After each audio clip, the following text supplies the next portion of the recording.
Tengku Zulkarnain, pemalsu ijazah, ditulis oleh Hermanto Purba. Mendapat gelar ulama atau tokoh agama dari masyarakat sungguh merupakan sebuah kehormatan yang tidak semua orang dapat memilikinya. Pastilah ada alasan kuat kenapa seseorang itu digelari sebagai tokoh agama. Tentu, setiap ceramahnya pastilah senantiasa menyejukkan dan mendamaikan. Begitupun lisan dan lakunya patut diteladani. Namun belakangan, makna tokoh agama itu rasanya semakin pudar. Terkadang kita sulit membedakan yang mana tokoh agama dan yang mana preman. Yang mana seorang ulama, yang mana pula seorang penjahat. Beberapa ulama di negeri ini bahkan lebih jahat ketimbang penjahat. Mereka menjual Tuhan dan ayat suci demi memuaskan nafsu mereka. Ceramah-ceramah mereka dipenuhi caci maki dan kebencian, mencaci dan memaki yang tidak sejalan dan sepaham dengan mereka, membenci orang-orang yang berbeda agama dan aliran kepercayaan dengan mereka. Mereka sibuk melihat kesalahan orang lain sementara segudang kesalahan yang mereka lakukan seolah tidak pernah mereka nampak. Para ulama abal-abal itu bukan hanya mengajarkan jamaahnya untuk mendengki dan membenci sesamanya. Mereka juga secara terus-menerus membakar emosi para pengikutnya untuk membenci pemerintahannya. Baca Jokowi dengan menyebut pemerintah sebagai kafir, tokoh, anti-Islam, anti-ulama, anti-asing dan asing, serta pemerintah PKI. Ada beberapa nama ulama yang selama ini seperti tidak pernah lelah menghujat pemerintah. Sebutlah Rizik Syihab, Ustadz Abdul Somad, Sugi Nur Raharja, Mahir Atwalibi, Haikal Hasan, Tengku Zulkarnain, dan beberapa nama lainnya. Di artikel ini saya akan fokus pada Tengku Zulkarnain, Wasekjen MUI, pemuja pemimpin diktator Soeharto itu. Tengku Zulkarnain, ulama kelahiran Medan, Sumatera Utara itu seperti tidak ada lelahnya menebar berita-berita bohong dan ujaran kebencian lewat berbagai cuitannya di akun media sosial Twitternya. Dalam sehari, ia bahkan bisa mencuit hingga beberapa kali yang semuanya berisi provokasi dan kebencian kepada pemerintah. Kepongahannya selama ini telah membuat banyak warganet merasa gerah. Kegerahan itu lantas memaksa mereka mencari-cari kelemahan Ustadz yang hobi menyambung ayam itu.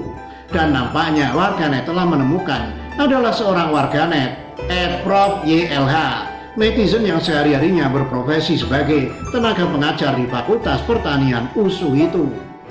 Dalam beberapa kesempatan, Tengku Zulkarnain memang mengaku-ngaku bahwa ia lulusan sastra Inggris USU, dan setelah menyelesaikan S1-nya, USU memakai jasanya sebagai tenaga pengajar linguistik di kampus terbesar di Sumatera itu.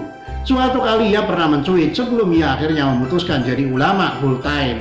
Ia pernah jadi dosen 30 tahun lamanya. Namun Profesor Yusuf L. Henuk, Prof YLH, menyebut bahwa pengakuan Tengku Zulkarnain itu tidak benar. Ia mengaku bahwa ia telah melakukan penelusuran di Biro SDM USU dan hasilnya zonk, bahwa sejak berdiri tahun 1956 silam, nama Tengku Zulkarnain tidak ditemukan pernah menjadi salah seorang dosen di USU sebagaimana ia pernah akui.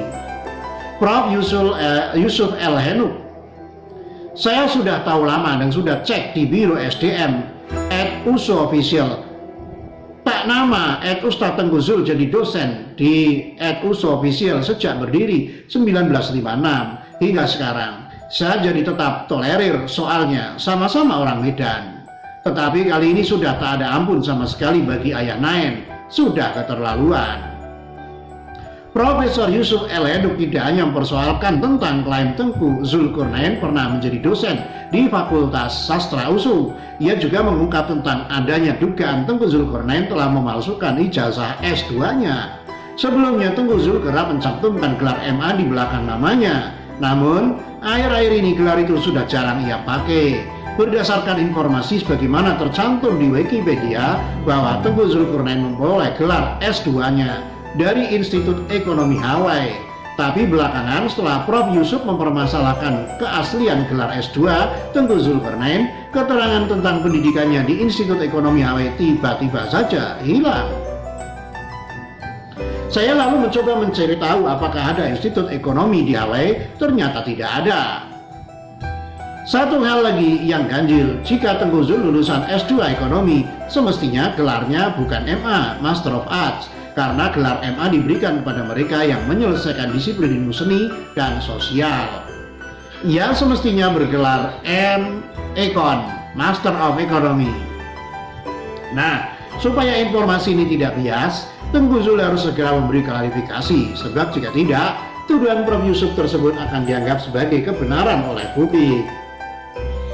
Dan satu hal lagi, sesuai dengan pasal 62 Undang-Undang Nomor 20 Tahun 2003, ada hukuman berat bagi para pemalsu ijazah, penjara paling lama 5 tahun dan denda paling banyak 500 juta rupiah. Dan jika ternyata ucapannya bahwa ia pernah jadi dosen tidak benar dan ijazah S2-nya palsu, jangan-jangan gelar ustadznya juga bodong ya.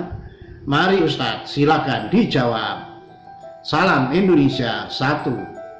Ditulis oleh Hermanto Purba, dilansir dari siwet.com.